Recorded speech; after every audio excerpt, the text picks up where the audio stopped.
अशोचानन्वशोचस्त्वं प्रज्ञावादांश्च भाषसे गतासून अगतासूंश्च नानुशोचन्ति पंडिताः। हाँ पार्थ, जो चले गए वे तो चले गए, और ज्ञानी तो न जाने वालों का शोक करते हैं और न ही उनका जो नहीं गए। वे तो न विगत के लिए शोक करें और न ही अगत के लिए। तुम्हारी शैली तो ज्ञानियों की ही है, किंतु बात तुम मूर्खों जैसी कर रहे हो। शोक करने से पहले ये तो देखो कि तुम जिनके लिए शोक कर रहे हो वे तो शोक के योग्य ही नहीं है। तो क्या पितामह या गुरुश्रेष्ठ आचार्य शोक के योग्य नहीं है केशव? यदि वे शोक के योग्य होते तो मैं ये कहता ही क्यों पार्थ। तुम इस सत्य को समझ लो पार्थ कि मूल तत्व शरीर नहीं आत्मा है, और मृत्यु उसकी यात्रा का अंत भी नहीं है, क्योंकि उसकी यात्रा तो अनंत है। मृत्यु तो केवल एक पड़ाव है पार्थ, केवल एक पड़ाव। सांस का अंत पवन का अंत नहीं है। यूं समझो पार्थ कि प्राणी तो पहले बालक होता है, फिर वो बालक युवा हो जाता है, फिर वो युवा वृद्ध और फिर मृत्यु। किंतु ये यात्रा तो शरीर की है। आत्मा तो इससे भी आगे जाता है। वो एक शरीर को त्याग कर कोई और शरीर धारण कर लेता है। इसलिए जो यात्रा मृत्यु पर समाप्त हो जाए वो तो केवल शरीर की यात्रा है पार्थ, केवल शरीर की यात्रा है। न जायते म्रियते वा कदाचित् नायं भूत्वा भविता वा न भूयः अजो नित्यः शाश्वतोऽयं पुराणो न हन्यते हन्यमाने शरीरे।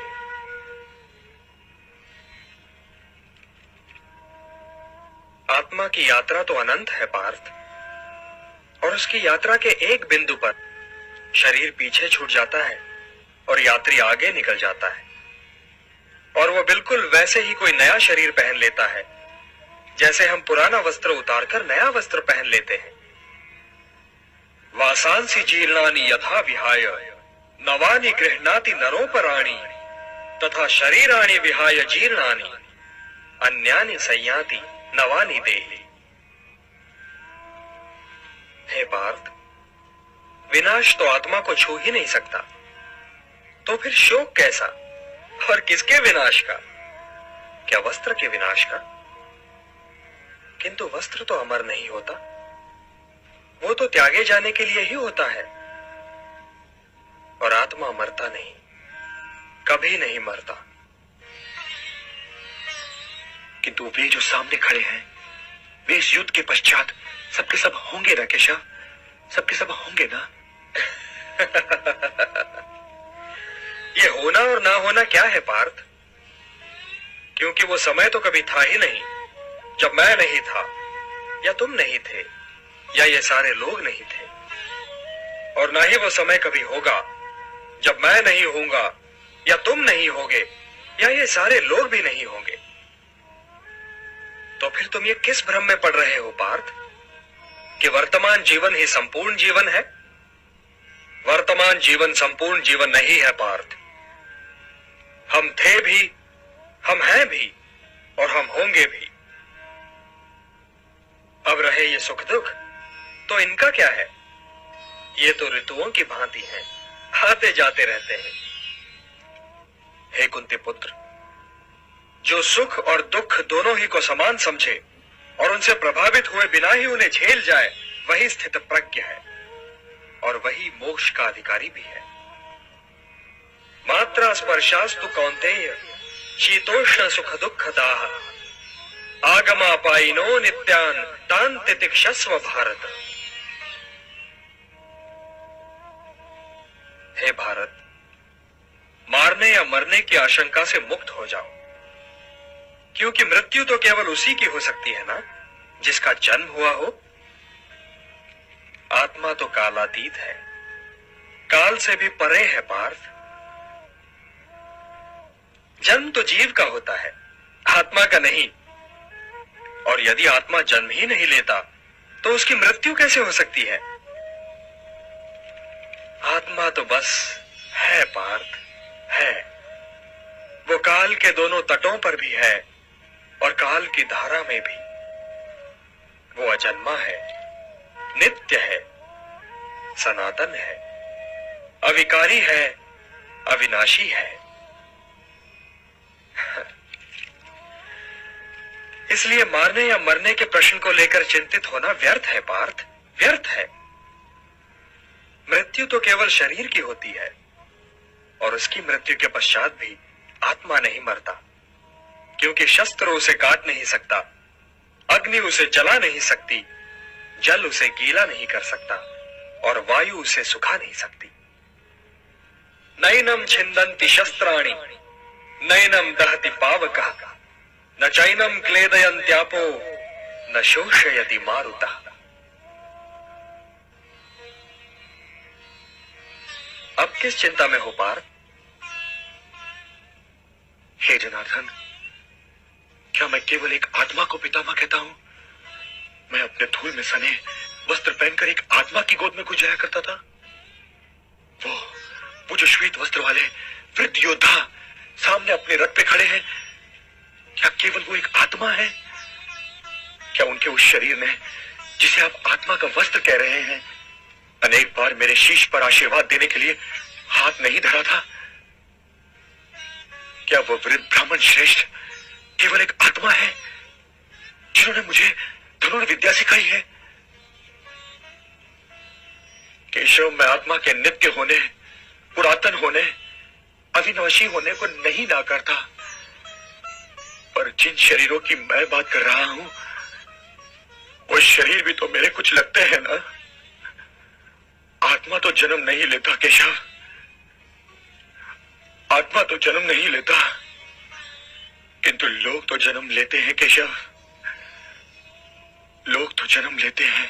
हाँ, लोग जन्म तो अवश्य लेते हैं पार्थ, किंतु इस तर्क को तनिक आगे बढ़ाओ महाबाहो, तनिक आगे बढ़ाओ। जो जन्म लेगा उसकी मृत्यु तो निश्चित है, तो निश्चित का शोक क्यों? जन्म लेने वाले को एक न एक दिन तो मरना ही है, और ये मृत्यु भी अंत नहीं है, क्योंकि मरने वाला फिर जन्म भी लेगा।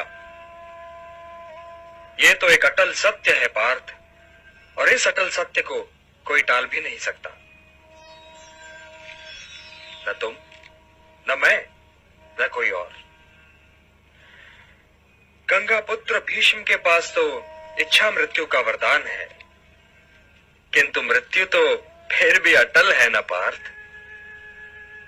तो जन्म, मृत्यु और फिर जन्म की श्रृंखला में शोक का स्थान कहां है पार्थ? कहां है शोक का स्थान? जिन लोगों को तुम सामने खड़ा देख रहे हो ना पार्थ, वो इस जन्म से पहले भी थे, पर क्या थे ये तुम नहीं जानते। वो इस जन्म के उपरांत भी होंगे, पर क्या होंगे ये भी तुम नहीं जानते।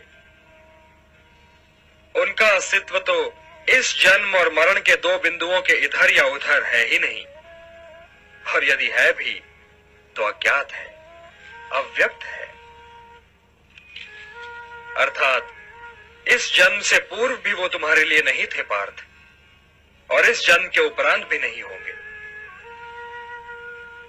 तो हे पार्थ, जिनके जीवन का अनिवार्य अंत ही मृत्यु हो, और उनके जीवन के इस अनिवार्य अंत को न तुम टाल सकते हो और न ही बदल सकते हो, तो फिर शोक काहे का? और शोक क्यों? ये पितामह, ये गुरुजन, ये सगे संबंधी, इनमें से किसी को भी तुम उनके इस जन्म से पूर्व भी नहीं जानते थे पार्थ, और न ही इस जन्म के उपरांत जानोगे। तब तो फिर इनके लिए शोक करना व्यर्थ होगा ना पार्थ, व्यर्थ होगा। अव्यक्तादीनि भूतानि व्यक्त मध्यानि भारत अव्यक्त निधनान्येव। हे पार्थ, स्वधर्ममपि चावेक्ष्य न विकम्पितुमर्हसि, धर्म्यात् हि युद्धात् श्रेयोऽन्यत् क्षत्रियस्य न विद्यते। इसमें आश्चर्य की क्या बात है पार्थ? जैसे फटना वस्त्र का अंतिम सत्य ठहरा है, वैसे ही मृत्यु शरीर का अंतिम सत्य है। तो फिर सत्य का शोक क्यों? मनुष्य शरीर और आत्मा नश्वर और अनश्वर का मिश्रण नहीं है। शरीर तो केवल आत्मा का एक साधन है। इसलिए शरीर की चिंता में पड़े बिना ही अपने धर्म का पालन करते रहना चाहिए पार्थ। किंतु यदि तुम अपने क्षत्रिय धर्म के विषय में सोच रहे हो पार्थ, तब भी तुम्हें युद्ध ही करना चाहिए, क्योंकि अधर्म के विरुद्ध अस्त्र और शस्त्र उठाना ही क्षत्रिय का धर्म है। और आज अधर्म धर्म के विरुद्ध शस्त्र उठाए सामने खड़ा है। इसलिए हे पार्थ, अपने क्षत्रिय धर्म का पालन करो। हे केशव, आपसे यही पूछने तो मैं आपको यहां लाया हूं कि मेरा कर्तव्य क्या है, कि मेरा धर्म क्या है केशव। और स्वयं तुम क्या हो पार्थ? स्वयं तुम कौन हो? मैं द्रोण शिष्य अर्जुन हूं। क्या इसके अतिरिक्त और कुछ नहीं हो? मैं कुंती पुत्र अर्जुन हूं। और मैं क्षत्रिय हूं केशव। यदि तुम क्षत्रिय न रहे होते पार्थ, तो द्रोण शिष्य भी न होते। और हे कौन्तेय, कुंती पुत्र होने के नाते भी तो तुम क्षत्रिय ही हो। तो तुम्हारी तीनों ही पहचाने क्षत्रिय पहचाने हैं। इसलिए क्षत्रिय धर्म ही तुम्हारा धर्म है। उस धर्म का पालन करो। अधर्म के विरुद्ध अस्त्र उठाना ही क्षत्रिय धर्म है। अन्याय और अनीति के विरुद्ध अस्त्र उठाना ही क्षत्रिय धर्म है। और यदि इस निर्णायक घड़ी में तुमने सत्य के पक्ष में और असत्य के विरोध में अस्त्र नहीं उठाए पार्थ, तो तुम्हारे धर्म के साथ साथ तुम्हारी उज्जवल कीर्ति भी नष्ट हो जाएगी। और यदि ऐसा हुआ पार्थ, तो केवल तुम्हारे विरोधी ही नहीं, बल्कि संपूर्ण समाज तुम्हें कलंकित कापुरुष कहेगा और आने वाली पीढ़ियां तुम्हें कायर और पापी मानेंगी। इसलिए हे महाबाहो, विजय और पराजय, जीवन और मृत्यु, सुख और दुख के प्रश्नों में ना उलझो और युद्ध करो। यदि इस युद्ध में तुम्हारी विजय हुई, तो पृथ्वी का राज्य और यश भोगोगे। और यदि वीर गति को प्राप्त हुए, तब भी यश के साथ साथ स्वर्ग पाओगे। इसलिए हे कौन्तेय, उठो, सुख दुख, लाभ हानि, जय पराजय सबको समान समझो और युद्ध करो, कि यही तुम्हारा क्षत्रिय कर्तव्य भी है और मानव धर्म भी। हतो वा प्राप्स्यसि स्वर्गम जित्वा वा भोक्ष्यसे महीम तस्मात् उत्तिष्ठ कौन्तेय युद्धाय कृत निश्चयः। विजय और पराजय, जीवन और मृत्यु, सुख और दुख के प्रश्नों में ना उलझो और युद्ध करो। यदि इस युद्ध में तुम्हारी विजय हुई, तो पृथ्वी का राज्य और यश भोगोगे। और यदि वीर गति को प्राप्त हुए, तब भी यश के साथ साथ स्वर्ग पाओगे। इसलिए हे कौन्तेय, उठो, सुख दुख, लाभ हानि, जय पराजय सबको समान समझो और युद्ध करो, कि यही तुम्हारा क्षत्रिय कर्तव्य भी है और मानव धर्म भी। हतो वा प्राप्स्यसि स्वर्गम जित्वा वा भोक्ष्यसे महीम तस्मात् उत्तिष्ठ कौन्तेय युद्धाय कृत निश्चयः।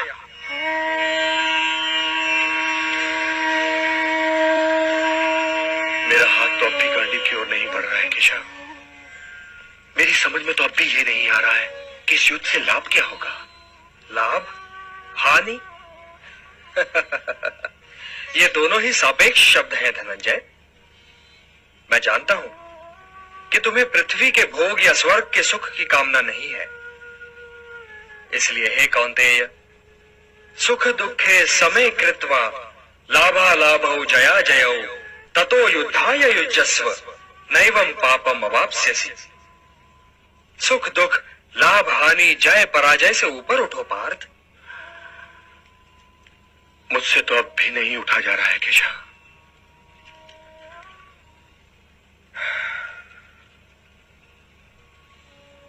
अब तक मैं तुम्हें ज्ञान और विवेक की दृष्टि से समझा रहा था पार्थ, जो जीवन के आर पार देख सकती है और सत्य की गहराई में झांककर उसकी अंतरात्मा का स्वर समझ लेती है।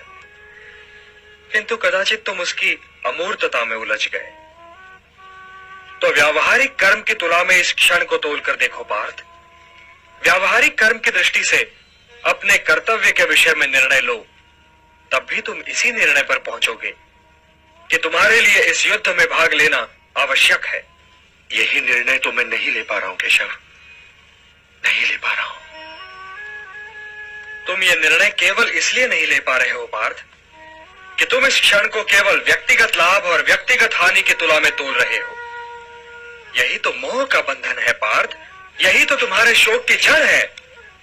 और इसीलिए तुम्हारा ये कायर, पलाय और कलंक में डुबोने वाला शोक न तुम्हारे हित में है और न ही समाज के हित में। यह शोक न वर्तमान के लिए शुभ है और न ही भविष्य के लिए। लाभ और हानि की इस कामना में न भटको पार्थ, न भटको। केवल कर्म करो, कर्म। कर्म तो अपने आप ही में पुण्य है, पवित्र है और समाज के लिए कल्याणकारी भी है। कर्म तो स्वयं ही अपना फल भी है पार्थ। परंतु यदि तुम समाज कल्याण के कार्य में स्वयं अपना हित मिला लोगे तो तुम्हारा वो कर्म अशुद्ध और अशुभ हो जाएगा। इसलिए हे पार्थ, निष्काम कर्म के मार्ग पर चलो, क्योंकि कर्म फल तो तुम्हारे वश में है ही नहीं। इसलिए केवल कर्म करो और कर्म फल की इच्छा न करो। कर्मण्येवाधिकारस्ते मां फलेषु कदाचन मां कर्म फल हेतुर्भूः माते संगोस्त्वा कर्मणि। किंतु निष्काम कर्म कैसे संभव है वासुदेव? फल का ज्ञान ही तो कर्म करवाता है, और यदि दृष्टि फल से ही हट जाए तो कोई कर्म करेगा ही क्यों? कोई कर्म इसलिए करेगा पार्थ कि कर्म के बिना तो जीवन संभव ही नहीं। कुछ तो करोगे ही, या भोजन करोगे या नहीं करोगे, या भूखे को भोजन करवाओगे या नहीं करवाओगे, या युद्ध करोगे या नहीं करोगे। तुम्हारे पास तो केवल यही विकल्प है कि तुम क्या करो या क्या ना करो। परंतु परिणाम तुम्हारे वश में नहीं है पार्थ। कर्म फल तुम्हारे वश में नहीं है। तुम्हारे अधिकार की सीमा इस विकल्प पर समाप्त हो जाती है कि तुम युद्ध करोगे या नहीं करोगे। किंतु युद्ध का परिणाम तुम्हारे हाथ में नहीं है। यदि तुम विजय चाहो भी तो यह आवश्यक नहीं कि विजय तुम्हारी ही हो जाए, तुम्हारी पराजय भी हो सकती है। किंतु यदि तुम विजय से मोहित नहीं होगे तो पराजय से भी नहीं घबराओगे। यदि तुम ये सोचो पार्थ कि चाहे विजय हो चाहे पराजय, किंतु तुम तो केवल इसलिए युद्ध कर रहे हो कि युद्ध करना तुम्हारा कर्तव्य है, तो विजय के सुख या पराजय के दुख का प्रश्न ही नहीं उठता।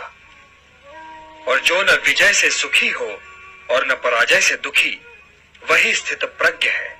इसलिए हे पार्थ, कर्म के प्रतिफल की चेष्टा न करो।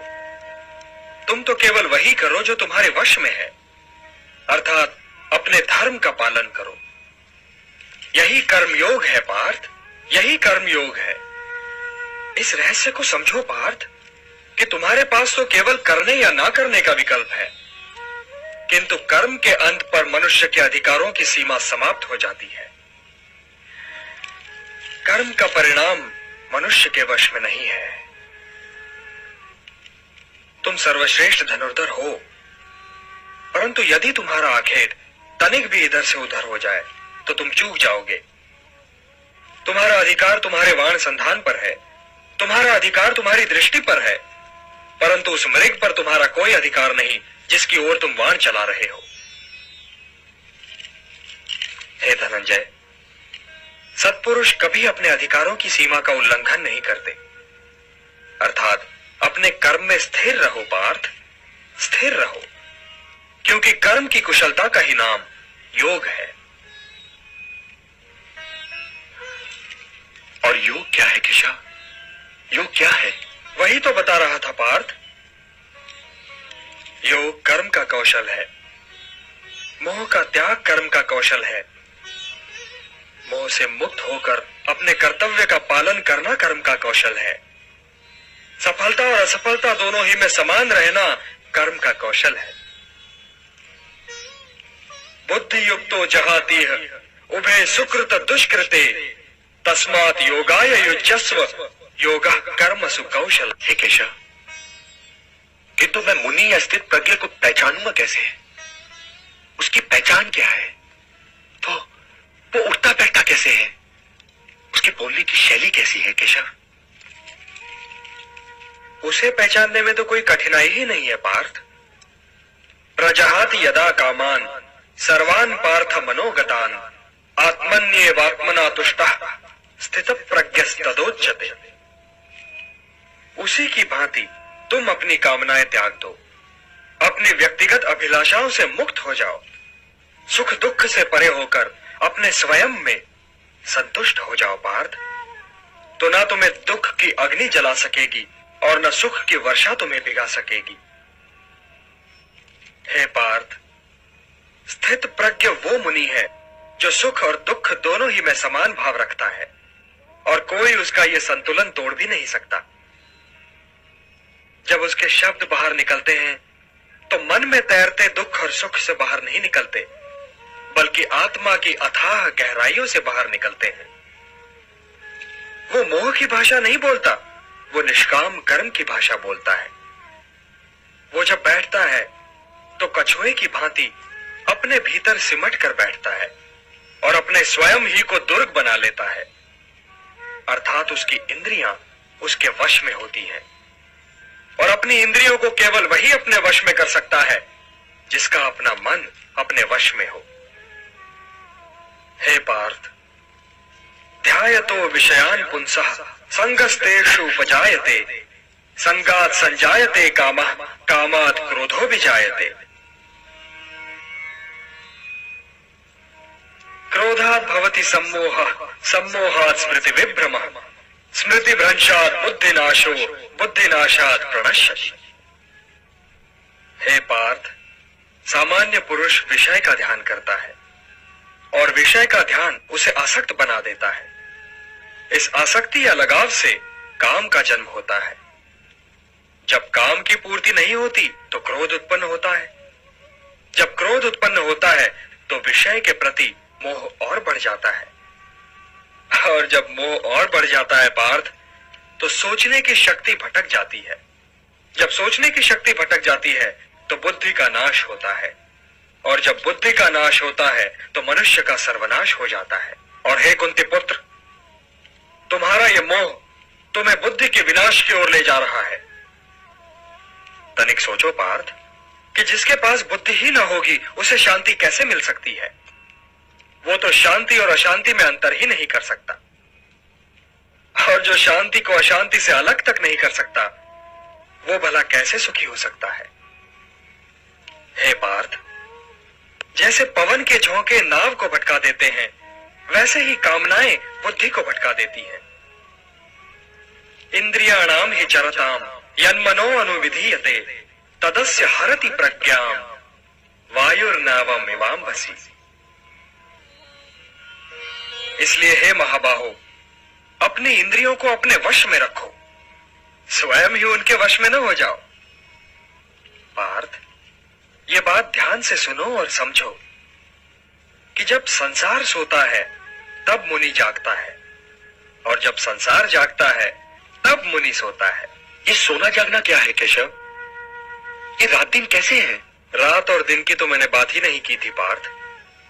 मैंने तो केवल सोने और जागने के विषय में बात की थी। सामान्य पुरुष की जाग हर क्षण कुछ पाने और भोगने के मोह में व्यतीत होती है। यही उसकी चेतना का लक्ष्य है। यदि उसे भूख लगी तो उसे भोजन चाहिए, यदि उसे प्यास लगी तो उसे जल चाहिए, यदि उसे ऋतुओं से अपना बचाव करना है तो घर चाहिए। उसकी सोच आत्मनिष्ठ है, परंतु मुनि अर्थात स्थितप्रज्ञ की सोच वस्तुनिष्ठ है। वो व्यक्तिगत भूख और व्यक्तिगत तृष्णा के परे देखता है। वो वृक्ष से गिरे हुए फल के विषय में नहीं सोचता, वो वृक्ष के विषय में सोचता है, वनों के विषय में सोचता है। सामान्य मनुष्य को ईंधन के लिए लकड़ी चाहिए तो वो वृक्षों को तब तक काटता चला जाएगा जब तक वन नष्ट न हो जाए, परंतु मुनि प्रकृति में वनों के महत्व के विषय में सोचता है, प्रकृति के संतुलन के विषय में सोचता है, वनों और ऋतुओं के संबंध के विषय में सोचता है। इसलिए हे पार्थ, जो सामान्य पुरुष की इंद्रियों के लिए दिन है वो मुनि के लिए रात है, क्योंकि क्योंकि वो तो इंद्रियों की सीमा को पार कर चुका है। और जो सामान्य पुरुष की इंद्रियों के लिए रात है, वो मुनि के लिए दिन है, क्योंकि उसी सन्नाटे में मुनि की चेतना का सूर्योदय होता है। मुनि की रुचि सामने की समस्याओं के साथ साथ उन समस्याओं के समाधान में भी है, और यही उसे सामान्य पुरुष से अलग करती है पार्थ। या निशा सर्वभूतानाम तस्याम जागृति संयमी यस्याम जागृति भूतानि सा निशा पश्यतो मुने। हे पार्थ, सत्य इंद्रियों की पहुंच के बाहर है। ऐसा नहीं कि मुनि को भूख नहीं लगती है, परंतु वो अपनी भूख के परे देखता है और ये सोचता है कि भूख का उपचार क्या है। इसीलिए सामान्य मनुष्य का दिन मुनि के लिए रात है, और जो सामान्य मनुष्य की इस रात से अपने को बचा ले, वही स्थित प्रज्ञ है। सामान्य मनुष्य तो उन नदियों की भांति है जिन्हें व्याकुलता बहा ले जाती है, परंतु उन्हें अपने मार्ग का ज्ञान नहीं होता। वो तो अंधाधुंध बही जाती हैं, क्योंकि वो केवल बहने ही को अपना कर्म समझती हैं, और वो अपना सारा जल, अपनी सारी उथल पुथल सागर में उड़ेल देती है। किंतु सागर फिर भी अपने तटों की मर्यादा का उल्लंघन नहीं करता। इसी प्रकार कामनाओं की नदियां सामान्य मनुष्य को तो बहा ले जाती हैं, परंतु जब वो मुनि तक आती हैं, तो मुनि उन्हें समेट लेता है और अपनी मर्यादा का उल्लंघन नहीं करता। हे पार्थ, तुम भी सागर बनो। सागर मुनि है, सागर ज्ञानी है। तुम भी ज्ञानी बनो पार्थ, क्योंकि ज्ञान ही उत्तम है।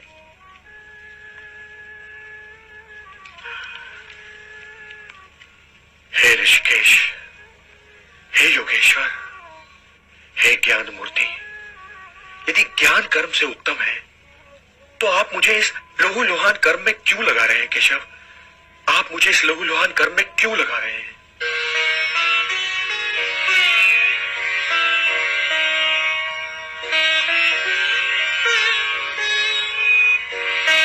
हे केशव, आपने तो मुझे उलझा दिया। यदि ज्ञान कर्म से उत्तम है, तो फिर मैं ये भयानक कर्म करूं क्यों? क्यों युद्ध करूं केशव? क्यों न मुनि बनकर मौन समाधि में चला जाऊं? मैं कल्याण का मार्ग पूछ रहा हूं केशव। कृपया मुझे मार्ग दिखलाइए केशव, मुझे मार्ग दिखलाइए। लोकेस्मिन् द्विविधा निष्ठा पुरा प्रोक्ता मया नघ ज्ञान योगेन सांख्यानाम कर्म योगेन योगिनाम। हे निष्पाप अर्जुन, संसार में दो प्रकार के लोग होते हैं, अंतर्मुखी और बहिर्मुखी। जो अंतर्मुखी होते हैं, वे स्वयं के भीतर जाकर ईश्वर को देखते हैं, यही ज्ञान योग है। और जो बहिर्मुखी होते हैं, वे स्वयं से बाहर निकलकर उसे प्राप्त करने का प्रयत्न करते हैं, किंतु कर्म से छुटकारा नहीं, क्योंकि स्वयं के भीतर जाकर उसे खोजना भी तो कर्म ही है। हे कुंती पुत्र, मार्ग तो यही दो हैं, एक ज्ञान योग का और दूसरा कर्म योग का। हे केशव, तो फिर मैं ज्ञान योग के ही मार्ग पर क्यों न चलूं? किंतु हे पार्थ, ज्ञान योग भी कर्म के त्यागने का मार्ग नहीं है, सिद्धि का मार्ग नहीं है, क्योंकि कर्म के बिना तो जीवन संभव ही नहीं। आंखें हैं तो वे अवश्य देखेंगी, पलकें हैं तो वे अवश्य झपकेंगी, कर्ण है तो वे अवश्य सुनेंगे। जो कर्मेंद्रियों के आड़े आए, जो उन्हें बलपूर्वक रोककर उनका दमन करके विषयों का चिंतन करे, वो योगी नहीं, वो ज्ञानी नहीं, वो तो मिथ्याचारी है। सिद्ध पुरुष इंद्रियों को अपने वश में करता है, उनका दमन नहीं करता पार्थ। वो आंखें बंद करके नहीं जीता। कर्म बिना तो शरीर की यात्रा संभव ही नहीं। व्यक्ति सांस तो लेगा ही न पार्थ। यदि वातावरण में कोई सुगंध या दुर्गंध है, तो वो उसका अनुभव करने के लिए भी विवश है। यदि उसके आसपास कोई नाद है, कोई ध्वनि है, कोई कोलाहल है, तो उसे सुनने के लिए उसके कर्ण उसके आदेश की प्रतीक्षा तो नहीं करेंगे ना। इसलिए जो अपने इंद्रियों को नियंत्रित रखे, जो उन पर अपनी चेतना का अंकुश लगाकर उन्हें कर्मोन्मुख करे, उन्हें कर्म की दिशा दिखाए, वही श्रेष्ठ है। वो अपने विकल्पों को समझता है पार्थ, और अपनी संकल्प शक्ति का प्रयोग करता है। और हे पार्थ, अपने नियत कर्म करना कुछ न करने से अच्छा है। अब ये भी ठीक है पार्थ कि आंखें देखती हैं, किंतु वे क्या देखें और क्या न देखें, इसका निर्णय तो ज्ञानी स्वयं ही लेता है। वो आंखों को देखने की, कर्णों को सुनने की और पांवों को चलने की खुली छूट नहीं देता। विकल्प के इसी मोड़ पर ज्ञानी और अज्ञानी के अंतर का भेद खुलता है पार्थ। इसलिए कर्म तो आवश्यक है, क्योंकि उसके बिना तो शरीर का निर्वाह संभव ही नहीं। किंतु हे पार्थ, ज्ञानी पुरुष की भांति कर्म करो, ज्ञानी पुरुष की भांति। नियतम कुरु कर्मत्वम कर्म ज्यायो यह कर्मणः शरीर यात्रा पिचते न प्रसिद्धेत अकर्मणः यज्ञार्थात् कर्मणोन्यत्र लोकोयम कर्म बंधनः तदर्थम कर्म कौन्तेय मुक्त संगः समाचर। हे कौन्तेय, कर्म ऐसे करो जैसे यज्ञ किया जाता है, क्योंकि कर्म ही यज्ञ है और इसका स्रोत स्वयं अविनाशी ब्रह्मा है। इसलिए कर्म का मार्ग सीधा ब्रह्मा तक जाता है।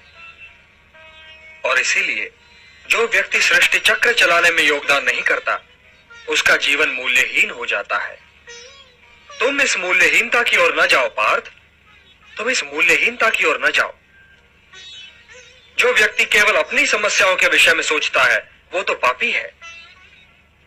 इसलिए तुम इस मोह जाल से निकलकर अपने कर्तव्यों को पहचानो पार्थ, और उनका पालन करो। हे पार्थ, कर्म फल की इच्छा ही मार्ग में बाधा है। कर्म फल की इच्छा ही तो व्यक्ति के गले में बंधा हुआ वो पत्थर है जो उसे स्वयं की तहों से ऊपर उठने ही नहीं देता। यही तो व्यक्ति को समाज से काट देता है और उसे व्यक्तिगत लाभ और व्यक्तिगत हानि की दलदल में ढकेल देता है। समाज तुम में नहीं है पार्थ, तुम समाज में हो। इसलिए लोक संग्रह और लोक कल्याण ही को अपना परम कर्तव्य मानो, क्योंकि जो समाज के लिए कल्याणकारी होगा वही तुम्हारे लिए भी कल्याणकारी होगा। जो कर्म लोक संग्रह के लिए होगा पार्थ, उसी के द्वारा तुम्हें सिद्धि प्राप्त होगी। व्यक्तिगत लाभ से तो पाप की गली निकलती है, क्योंकि वो तो स्वार्थ सिद्धि के लिए व्यक्ति को भटका देता है। और हे पार्थ, ये भी न भूलो कि तुम एक महान पुरुष हो, और लोग तुम्हें दृष्टांत मानकर तुम्हारे पीछे पीछे काम और स्वार्थ के मार्ग पर चल पड़ेंगे, क्योंकि एक श्रेष्ठ व्यक्ति का आचरण तो दूसरों के लिए दृष्टांत बन ही जाता है। मुझे को लो। न मे पार्थास्ति कर्तव्यम त्रिषु लोकेषु किंचन नानवाप्तम अवाप्तव्यम वर्त एव च कर्मणि। त्रिलोक में मेरे लिए कुछ करना आवश्यक नहीं पार्थ, और त्रिलोक में ऐसा भी कुछ नहीं जिसे मैं प्राप्त करना चाहूं और प्राप्त ना कर सकूं। फिर भी मैं तुम्हारे सामने हूं, कर्म कर रहा हूं पार्थ, कर्म कर रहा हूं। ये दिखला रहा हूं, ये सिद्ध कर रहा हूं कि निष्काम कर्म के मार्ग पर चलते हुए जीवन व्यतीत करना संभव है। सक्ताः कर्मण्य विद्वांसो यथा कुर्वन्ति भारत कुर्यात विद्वान तथा सक्तः चिकीर्षुर्लोक संग्रहम्। हे भारत, कर्म तो अज्ञानी भी करते हैं, परंतु केवल अपने निहित स्वार्थ की दृष्टि से। ज्ञानी का कर्म तो निस्वार्थ होता है, संसार के संतुलन को स्थिर बनाए रखने के लिए होता है, लोक कल्याण के लिए होता है। इसलिए हे पार्थ, अपने मन पर कोई बोझ न लो, अपना कर्म मुझे अर्पण कर दो और यह धर्म युद्ध करो। कर्तव्य पालन के मार्ग पर तो मृत्यु भी कल्याणकारी हो जाती है। यदि पितामह, गुरुजनों और सगे संबंधियों का तुम्हें वध भी करना पड़े, तब भी तुम्हें पाप नहीं लगेगा, क्योंकि कर्तव्य पालन पाप रहित होता है पार्थ। कर्तव्य पालन पाप रहित होता है। यदि वे वीर गति को प्राप्त हुए तो उनकी मृत्यु कल्याणकारी हो जाएगी, और यदि तुम वीर गति को प्राप्त हुए तो तुम्हारी मृत्यु भी। इसलिए हे पार्थ, युद्ध करो, क्योंकि धर्म का मार्ग पाप का मार्ग नहीं हो सकता। पाप की बात निकल आई है तो ये बताइए केशव कि कभी कभी मनुष्य पाप करने के लिए इतना विवश क्यों हो जाता है? उसे कौन विवश करता है? उसे विवश करती है उसकी वासना, उसे विवश करता है उसका निहित स्वार्थ, उससे पाप करवाता है उसका क्रोध, उसका मोह। इन शत्रुओं को पहचानो पार्थ।